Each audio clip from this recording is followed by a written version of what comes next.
Many thanks, Stephen, for the introduction. Good afternoon to all of you. My gratitude to Professor Lazic and Eduardo for organizing and conceiving such an outstanding conference. Thank you all, also. I really enjoyed today's event, and it is a real honor to be here today. My presentation will be structured as follows.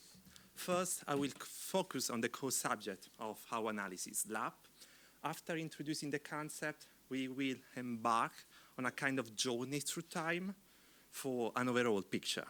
We will start from yesterday, where we come from, then the today perspective, exploring where we are now, and finally tomorrow, asking where we are going to. SLAPP, Strategic Lawsuits Against Public Participation. A lawsuit filed against journalists, academics, activists, NGOs, who report on matters of public interest, such as corruption, human rights violations, or environmental offenses. What makes SLAPP distinctive is that they are not filed to ascertain the merits of the dispute, rather to intimidate the defendant and discouraging them and also others from engaging in similar public interest work. The claimant, who is often a prominent figure or a large corporation, by invoking the legal liability, uses a legitimate tool, the judicial claim, to pursue a purpose different from the one the law originally intends: silence voices considered uncomfortable for public debate. Typically, SLAPP are civil action based on defamation, but not only, combined with a request for damages. The practical impact is achieved as soon as the lawsuit is filed. The proceeding itself, with stress, court fees, lawyer costs, and uncertainty, produces a chilling effect. Even if the claimant does not expect to win the claim, usually also withdraw the claim at the end, the lawsuit effectively discourages the defendant and others from continuing their activities. SLAPP have become a growing concern all around the world, European Union included. What is at stake with SLAPP is not only freedom of expression, but also freedom to participation, which together represent the foundation the European Union is based on for democracy and rule of law. In a democratic society, the role of press as public watchdog is essential, and this justifies a higher level of protection. States not only have a negative obligation to refrain from interfering with these rights, but also a positive obligation. This includes creating legal frameworks to safeguard from abusive litigation. The Council of Europe has for long worked on the threats posed by SLAPPs. In this line, the work carried out at the European Union began, urged by a dramatic event, the assassination of Daphne Caruana Galizia on the top of the slide, a Maltese journalist who had been overwhelmed by lawsuits meant to silence her voices. But Daphne's story is the story of many. It is tragically the story of many. Such events keep repeating. In Italy, the journalist Siffredo Ranucci just last week was the target of a car explosive attack outside his home, and during his activity was the addressee of a total request for compensation for lawsuits of 125 million euros. This is the amount of money that he released last week in an interview. These cases reveal how SLAPP could undermine journalism and democracy, prompting the European Commission to act. The result was the adoption of the Anti-SLAPP Directive proposal in 2022, legally based on Article 81(2)(f) Treaty on the Function of the European Union. Because the directive only applies to cross-border cases, it was joined by a non-binding recommendation covering domestic SLAPPs and with a broader scope. Following the proposal, European Parliament and Council work on the text, and finally they adopted Directive 2024-1069. Chapter 1 is dedicated to the subject matter and the challenging scope of the directive. Chapter 2 on common rules on procedural safeguards Chapter 3 on early dismissal of manifestly unfounded claims. Chapter 4 on remedies against abusive court proceedings against public participation. Before the final provision, Chapter 5. Protection against third country judgments, where private international law methods. The, let's say, external EU dimension only is considered there. In Chapter 5, Article 16 provided member states should refuse the recognition and enforcement of third country judgment in proceedings against public participation brought against a person domiciled in a member state, if such proceedings are manifestly unfounded or abusive according to the law of the member state where recognition or enforcement is sought. Article 17 establishes a forus actoris, where abusive court proceedings have been initiated in a third country by a claimant domiciled outside the Union against a person domiciled in the member state, a member state shall ensure that that person may bring an action for compensation before the courts of their domicile, seeking redress for the damage and the costs incurred in connection with the foreign proceedings. No dedicated rule on the applicable law. In the field of private international law, at the beginning, the European Commission approached this SLAPP phenomenon by examining whether existing rules, let's say the intra-EU rules on jurisdiction and also on applicable law, should be revised to better prevent such abusive litigation. So the relevant EU instruments, the Brussels 1bis and the Rome II regulations, are horizontal in nature, applying to all civil and commercial matters. The Commission considered essential to preserve this horizontal approach to all civil and commercial matters and concluded not to insert an ad hoc provision for jurisdiction for the applicable law in the Anti-SLAPP Directive proposal, also for the intra-EU dimension.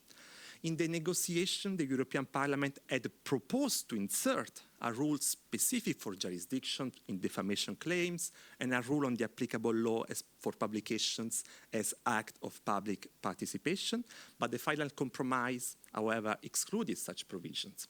Upon adoption, the Commission issued a declaration emphasizing the importance for comprehensive protection. The Commission stressed that any modification should be made in the horizontal regulations to avoid fragmentation, deferring these matters to the review of these regulations currently ongoing. This aim is reiterated in recital 2551 of the directive. Therefore, such a regime could lead to a different standards of protection in the intra-EU and extra-EU dimension. Let's move on where we are now. The situation is very worrying.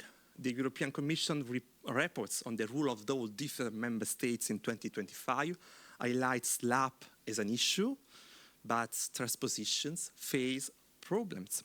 The deadline is 7 May 2026, so just a few months away, and here is where the situation currently stands. So far, only one member state, Malta, has a final transposition act. Also, Romania communicated the same, but there are many member states where a draft act exists, but is under discussion, and these draft acts are under a close scrutiny, but they are not uniform. Divergences emerge, first of all, in the scope of application. For example, whether the protection framework is extended to domestic cases, or whether the transposition also covers criminal or administrative proceedings. Second, in the procedural safeguard themselves, where national solutions vary widely. And third, the private international law provisions also are divergent. The degree of compatibility of national system is different. Some member states are adopting explicit implementing provisions, while others consider such provision unnecessary, arguing that their domestic laws, such as the public policy clause, already provides the compliance with the directive's obligation. Finally, in all the remaining states in the red one, there is no draft position act at all. In all these countries, there is very little awareness of this opportunity, not only to comply with the EU directive under an obligation duty, but rather also to aligned with the Council of Europe resolutions on the matter. So what about the private international law in general, which is relevant outside the Anti-SLAPP Directive on the point, the intra-EU framework? The rules we all know, as interpreted, apply. On the jurisdiction level, Brussels 1 bis is relevant. It does not contain a specific rule on the SLAPP. It covers defamation, and stresses that defamation the rule on jurisdiction should be reasonably predictable for the defendant. However, the Court of Justice of the European Union case law has created multiple jurisdictional bases, notably the mosaic approach of Sheville and its online adaptation in the e-date ruling, combining a locus actus, the place of the publisher, with multiple loci damni, the places where the publication was accessible for the damage suffered there. The court also has recognized a forum actoris, the victim center of interest, allowing actions for the whole damage there, a forum which is available also for legal person. While framed as predictable, victim-friendly, these rules, as interpreted, encourage forum shopping and enable the proliferation of SLAPP. Attempts to coordinate these rules via the least pendants rules on the connection rule have proved to be limited in practice. See the GTFlix case recently, and the current framework risks making defendants vulnerable to multiple proceedings across the European Union. On the applicable law level, the situation is worthy of attention as the same, because crucially, the Rome II regulation excludes privacy and personality rights from the scope of application, because, of course, of a political choice at the time by member states' reluctance to harmonize sensitive free speech balancing. This absence now matters because the Brussels 1 bis regulation, as interpreted, allows a mosaic approach. The result is that claimant can select both the most favorable fora and, in effect, expose defendants to multiple applicable laws. This multiplies legal uncertainty, incentivizes forum and law shopping, and creates a real chilling effect. Is there perspective for harmonization on this matter? Domestic conflicts, rule on privacy and personality rights, including defamation, are under a closer study. The consensus emerging among scholars so far is that any meaningful reform must do two things together. First of all, reduce the mosaic approach by guiding the jurisdictional basis toward a single forum, single law pairing, and adopt a clear, predictable conflict rules plus safeguards for the free expression. So without a coordinated changes, the current framework will continue to facilitate abusive litigation. And don't forget also the significance of the Court of Justice of the European Union ruling in the Real Madrid case. The Spanish football team sued Le Monde in Spain for defamation and later sought to enforce that judgment in France. The court ruled that an EU member state may refuse to enforce a judgment from another member state if doing so would clearly violate the freedom of expression and information via the public policy clause. Are there any clear position on these private international law points raised so far? Yes. The European Commission in January this year, in the report on the application of the Rome II, highlighted that claimants often forum shop for the most favorable law, enabling SLAPP. The next Rome II review should assess these issues. The same as regard the Brussels 1 bis regulation. In June this year, the European Commission, in its report on the Brussels 1 bis, reaffirmed that SLAPP tactics are facilitated by the mosaic approach. It therefore committing to re-examining this issue in the upcoming Brussels 1 bis review. Finally, where we are going to. So let's focus on the Anti-SLAPP Directive transpositions. From the perspective of the European Commission, it is essential to work closely with member states to monitor and support the transpositions. The transposition should be carried out on time, completely and not partially, and correctly, in full compliance with the obligation imposed.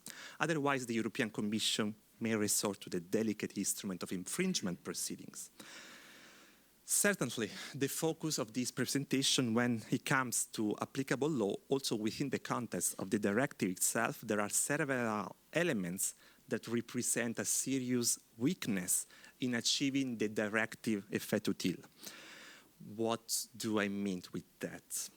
There are many aspects of the directive that raise questions. Take the action under Article 17 as transposed, which allows a person to claim for damages for the third country proceedings. What is the applicable law to this type of action? One might think by a mirror reasoning that it should be the same law governing the third country proceedings, for instance. But no, Recital 44 makes this clear. Article 17 should not deal with the applicable law or with substantive law on damages as such. So the issue remains quite open. Consider also Article 12, which governs the burden of proof and substantiation of claims. We can say, of course, this is a procedural matter, the law of the form apply.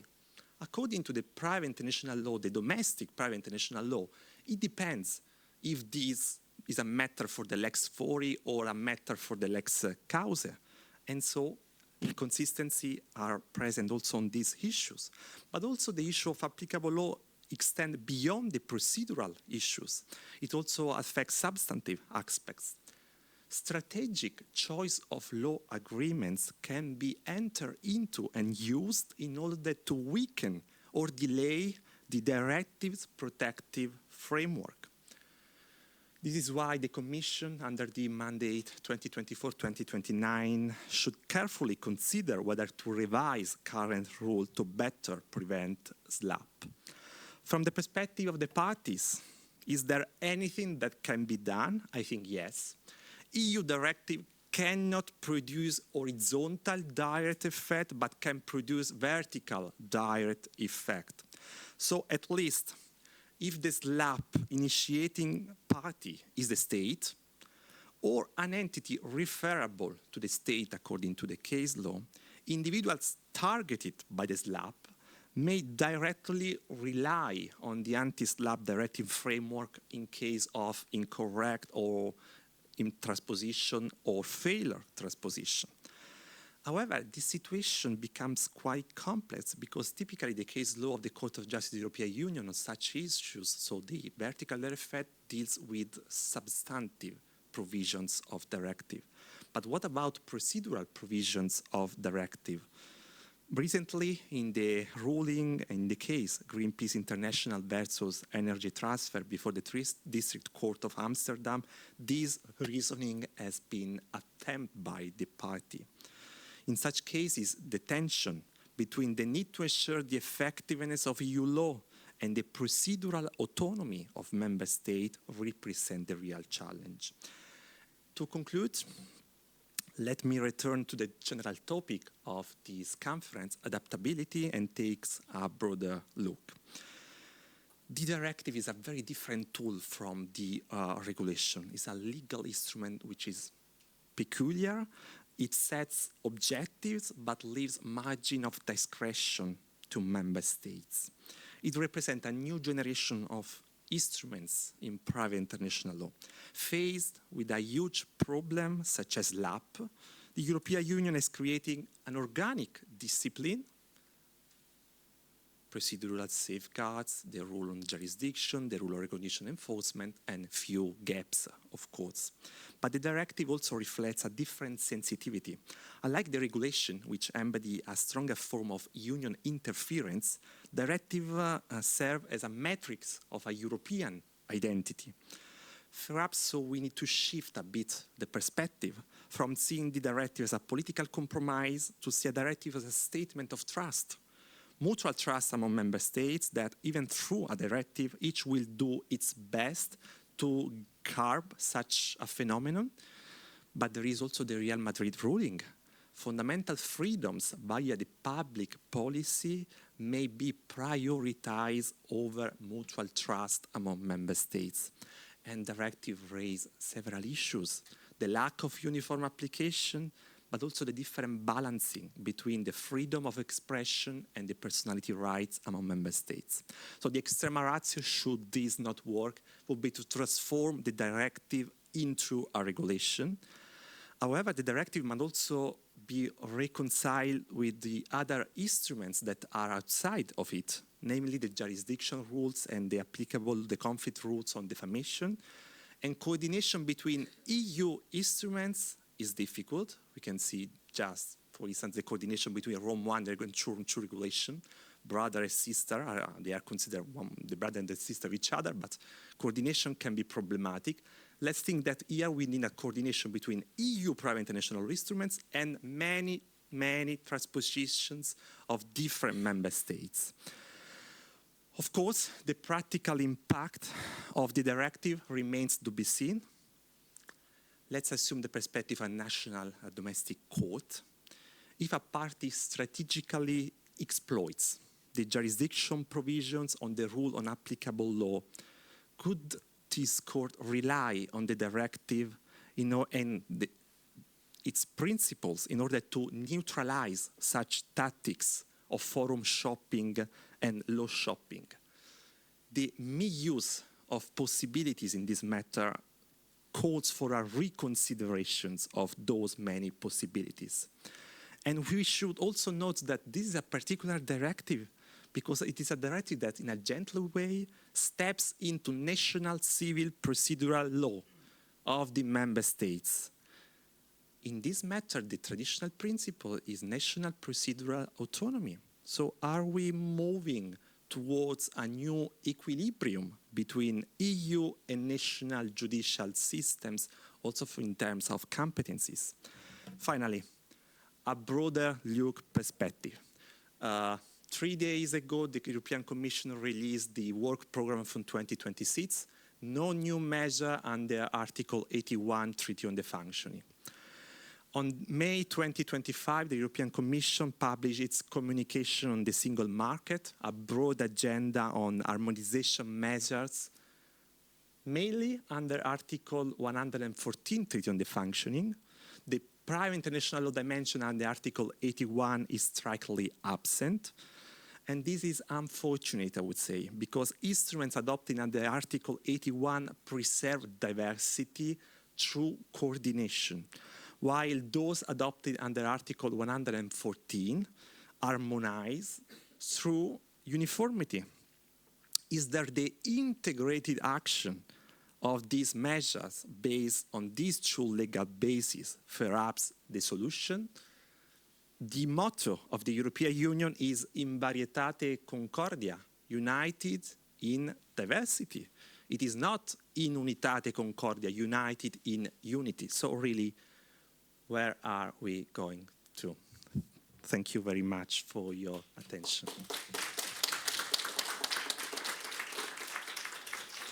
Thank you very much, Marco. It's always an interesting topic to see, let's say, directives which have a very specific scope of applications might have implications for PIL. And of course, in this case also, the role for Rome II in the future. The next presentation will be given to you by Agatha Brandão de Oliveira, and she'll be talking about the practical use of, as a practical tool, the use of AI as a practical tool for private international law. The floor is all yours. And thank you, Marco. Thank you, Marco. It was a fascinating talk, and especially to learn more about this new topic.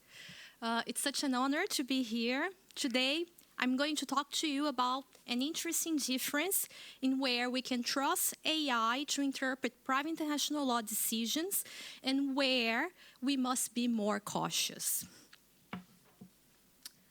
First, I will cover some key concepts. Then I will explain the experiment we are developing at the University of Lucerne, and I'm going to share some preliminary results with you.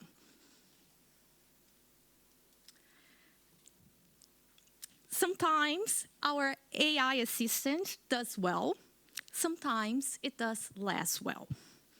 What makes a difference according to our study? It's geography. specifically where the case has originated. So we built this application, and I'm going to talk about this in more detail in a bit, but we built an application to reach private international law decisions. Then the cases, the quality of the assessment varies depending on the complexity of the case as well. When analyzing Swiss decisions, our case analyzer does a great job. When working with cases from the Global South, however, it really struggles. Understanding this context is crucial for your own use of AI in legal research. So let's explore why this happens. One key aspect of all of this, by artificial intelligence, I mean generative AI, large language models. We use specifically OpenAI's latest technology to build our experiment. And this is a customized tool that can perform some essential steps of analysis, extracting key facts, identifying applicable rules, articulating precisely where and how choice of law enters the picture. And I will tell you what, lawyers and large language models have one thing in common. We love generating text. But can a word prediction system match the nuanced interpretation required for case law analysis? As we will see, several things influence how these AI models actually work for this kind of task. Does it work for any type of private international law decision?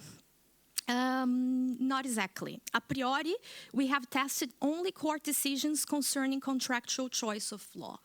And this is the scope of analysis that we are talking about, though a next step for our research would be to expand and test, for example, choice of court cases. And it seems that there could be potential in this direction, but we would have to tailor our infrastructure to more specific concepts. And currently, we are only working with choice of law concepts. Here, I also have our definition of Swiss private international law cases. In this study, we have selected 14 Supreme Court decisions.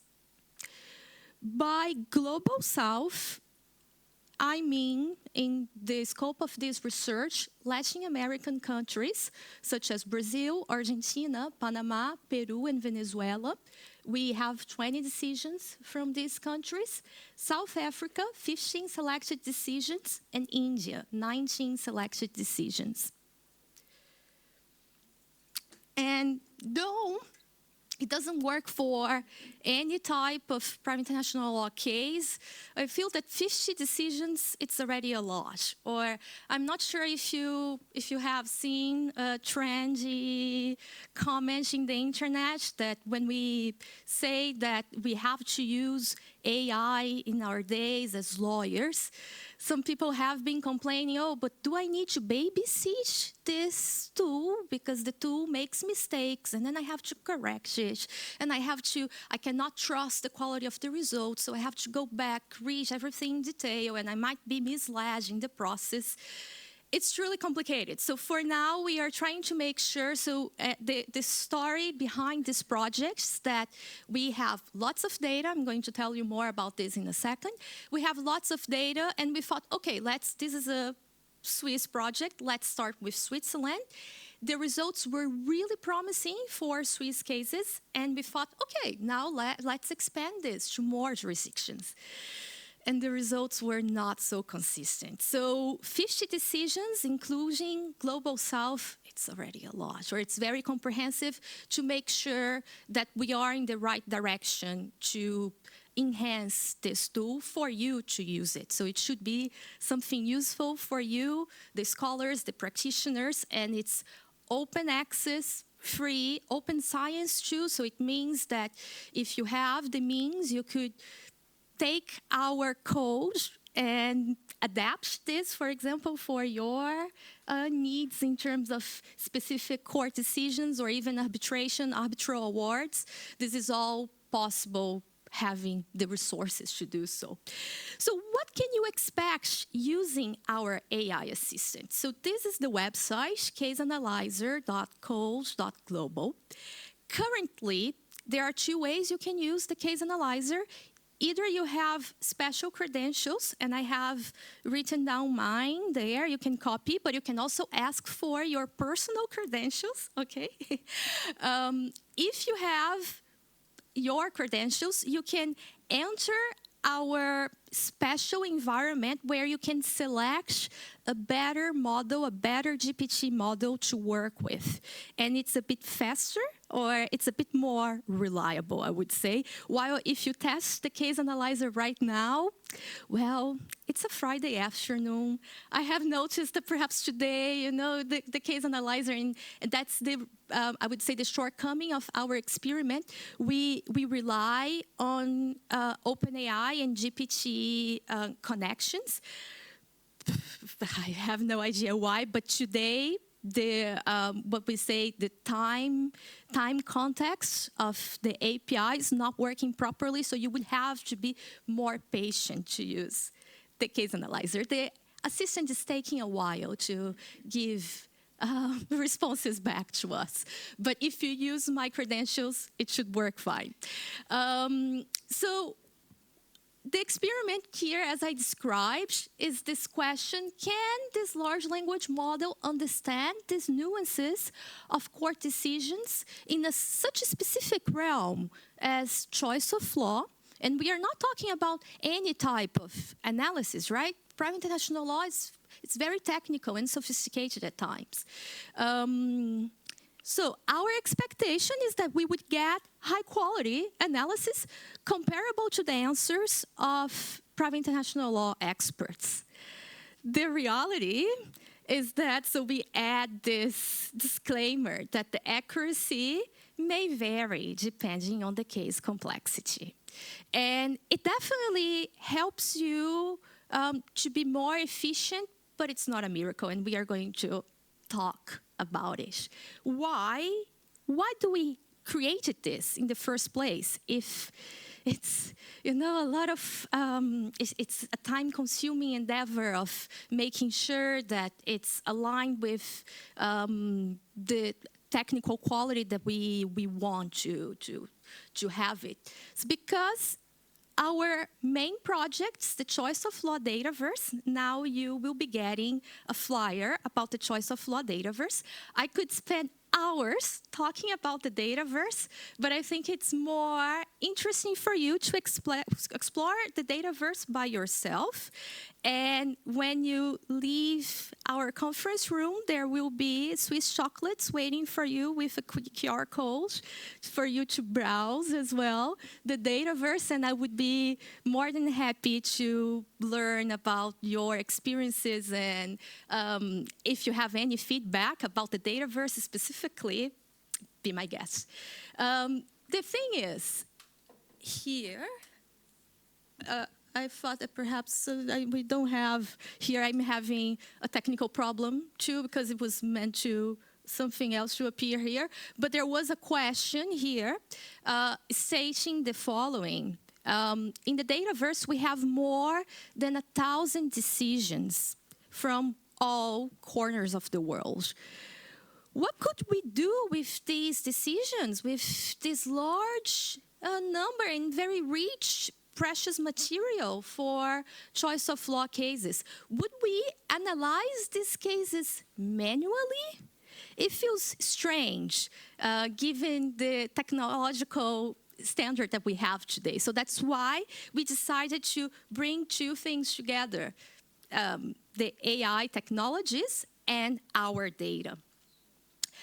Our findings, I guess that my presentation here today is more to raise questions than to provide answers to you.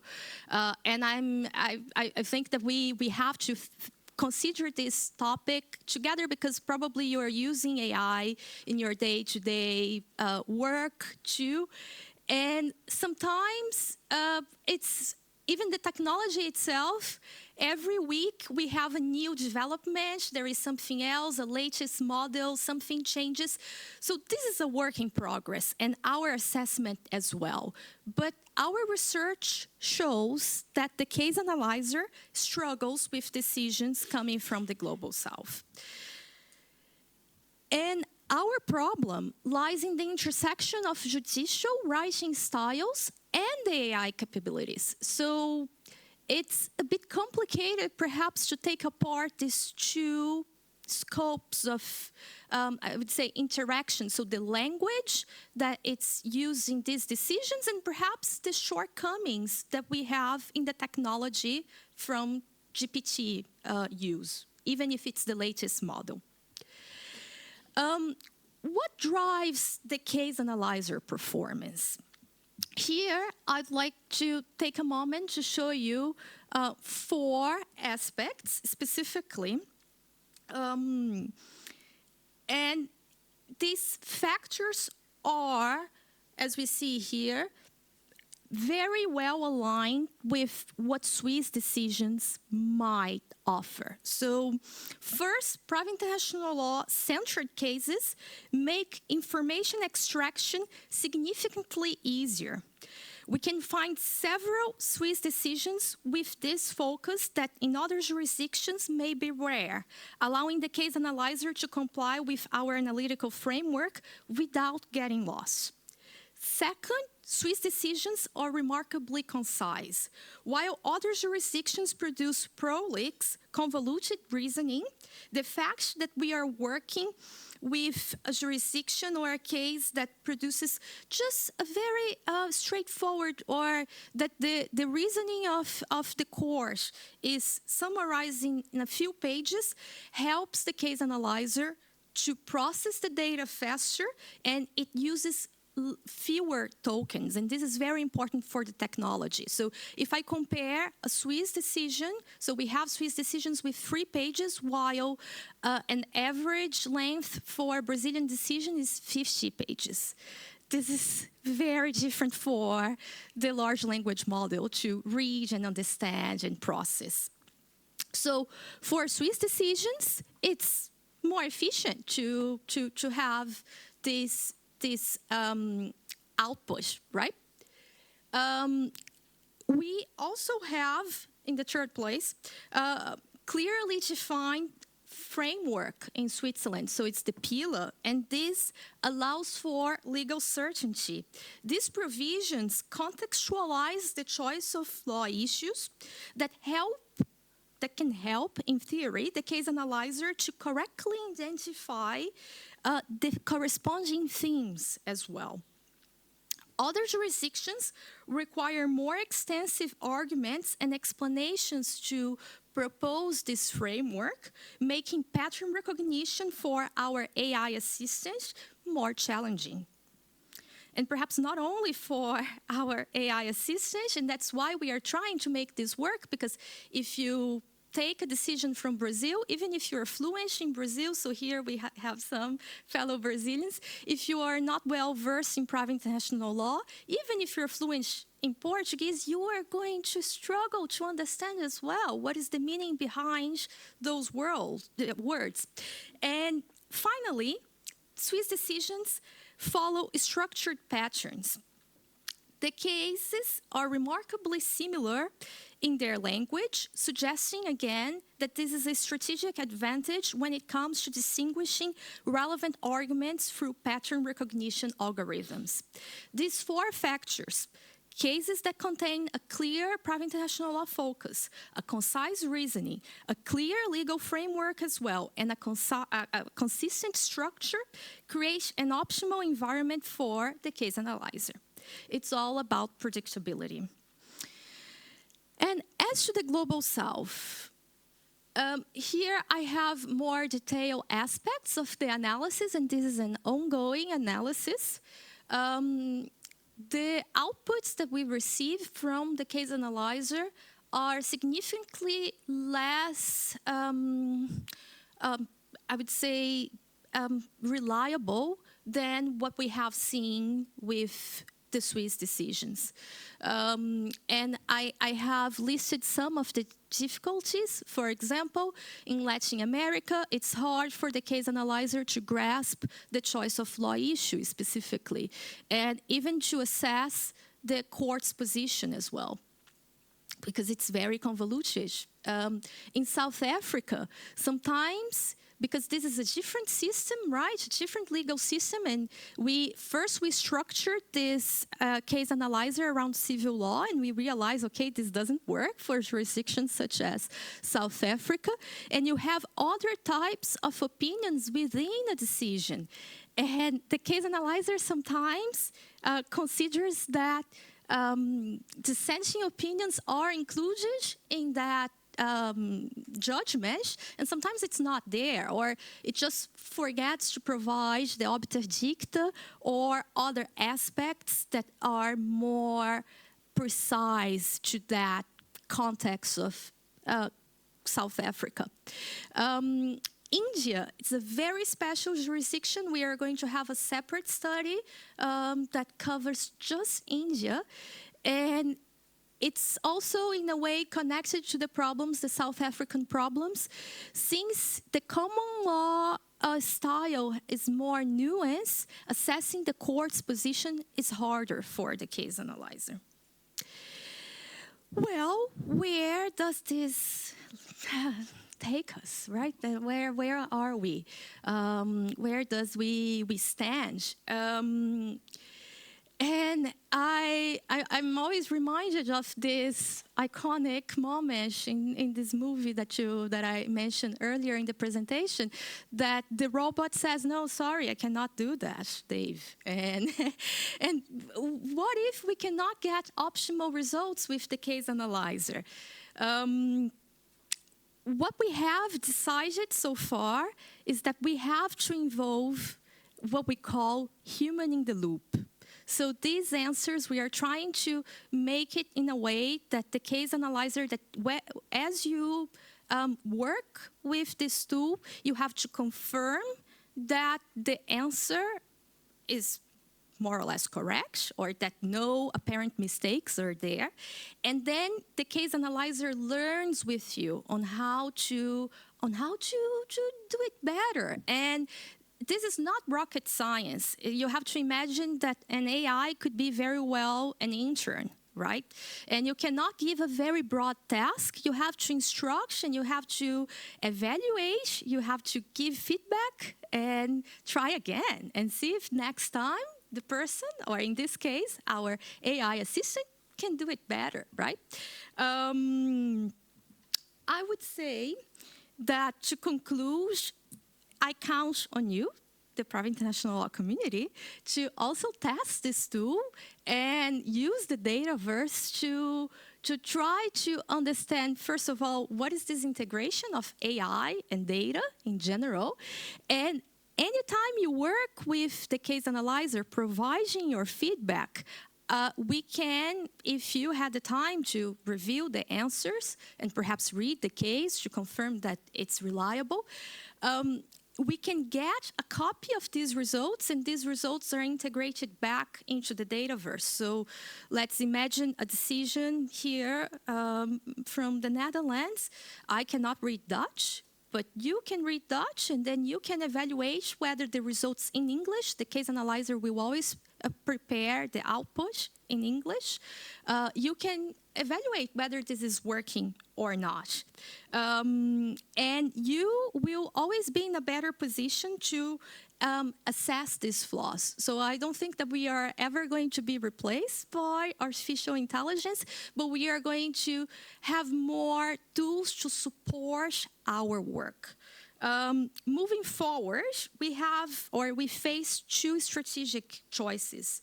Either design more sophisticated AI systems, putting more hours to make sure that this integration of the prompting structure and the instructions and feedback are aligned with the latest technology, or, and here's my reflection to you all, to make sure to create awareness that judicial decisions from now on need to be machine readable too. Why Swiss decisions are easier and certain decisions are not.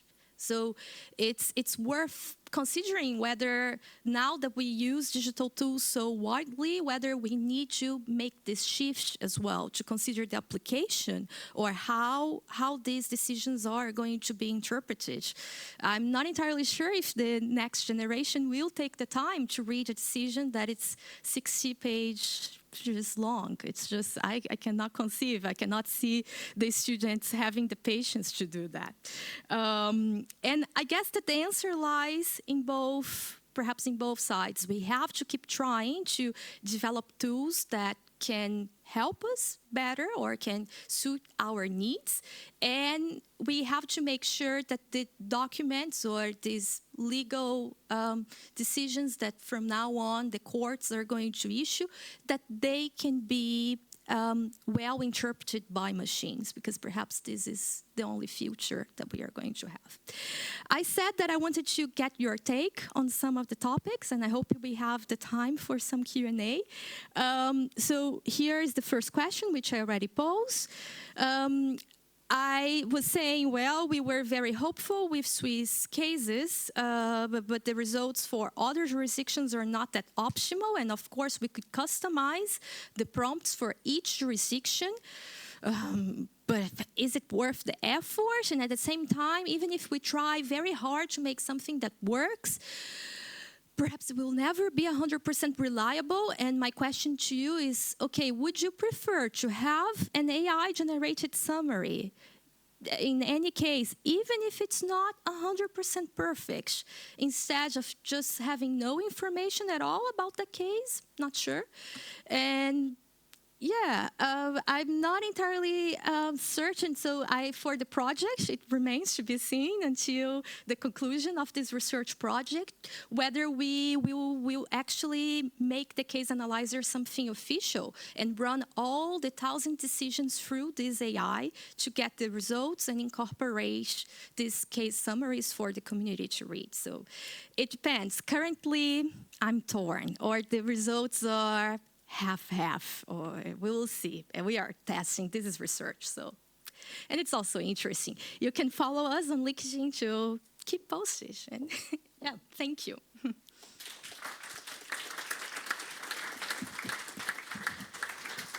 Thank you very much, Agatha, for this very hot topic at this moment, the use of AI when applying the law. I thought it was interesting to hear that not only AI can help us, but we can also help AI to make more readable judgments. I do wonder, though, what it will happen if you put in a decision of the French Cour de Cassation, which are very short, but not necessarily very readable for a machine. I would be very interesting to see that. So I would say we'll open the floor for any questions now for one of the two speakers, for which, by the way, thank you very much for presenting.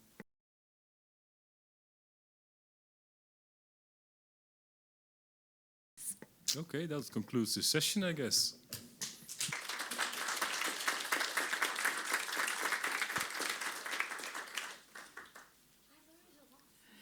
So, we have had a very, very interesting day behind us. We have heard so many interesting presentations, comments. We have had also excellent questions here. Let me just be very brief in concluding this meeting of today, and also not keeping you. Stephen already warned us that I'm standing between the reception, so I'm not going to be very, very long. Let me just say a few words about what we have heard today. We have seen indeed that the most recent developments in the era of digitalization, also in the possibilities of analysis through the different models for the research purposes. So these are all challenging elements for us in many respects. Also, it is going to be in particularly challenging from the point of view of the legislators. As we see today, heard here, not only for the legislator at the European Union level, we also see that the Hague Convention, Hague Conference are also having their own projects, current projects at the moment, coping with these legislative solutions for the new challenges that we face. It is true that, of course, this digital era is bringing us in a new situation, in a new position, and looking for the adaptability of current models, legislative models, to new circumstances. So I say adaptation of the existing models. I really don't believe that we are going to have new rules on conflicts of law rules, or particularly creative new jurisdictional grounds or factors attributing jurisdiction. I think we will really have to go with what we have and adapt those to the circumstances in new developments. Let us just think back when all this internet thing came. All revolutionary articles, hundreds of them, making a problem of, we need to localize. How are we going to localize in the virtual world? So, and all that indeed appeared to be possible easily to be resolved, at least in the contractual cases, in agreeing on something in the contract which would make the purposes of localization. So I don't say that there are no problems, but I think they are solvable within the current models available. Also, let us think that New York Convention came into force 1958. In Article 2, Paragraph 2, it refers to telegrams. I'm quite sure that most people in this room don't even know and never made use of such things. And there was no need to revise Article 2 written form requirement. So the courts did find a way to, to also adapt that to some more modern means of communication. So this is just to illustrate that indeed that the challenges are very, well, this is a challenging time, but I'm quite sure that it will be possible to find some adaptations within the current systems. I was very much interested to hear also the possibilities of using these new technologies for our research. I was very, very curious to hear about those possibilities, because I, as all of us in the room, I guess, already tried to make some use of these methods with different luck and with different, I think, success. So it is indeed challenging for all of us. So here and the final word on weaker party disputes. It certainly does remain a really constant problem and constant issue. On one hand, we see the interest of legislators to even provide for more level of protection. On the other hand, we have just seen that those models work neither in the European Union, similar problems also in United Kingdom. Also within the European Union, we see the different levels of protection in different instruments. On one hand, the Commission is pursuing a greater protection within the Brussels 1 bis regulation. On the other hand, in small claims, where this is the most likely that consumers will become the actors, so to speak, we basically have no reference to any protection of weaker parties. So these are indeed challenges that we are going to face, and of course it will keep us in private international law just busy with that.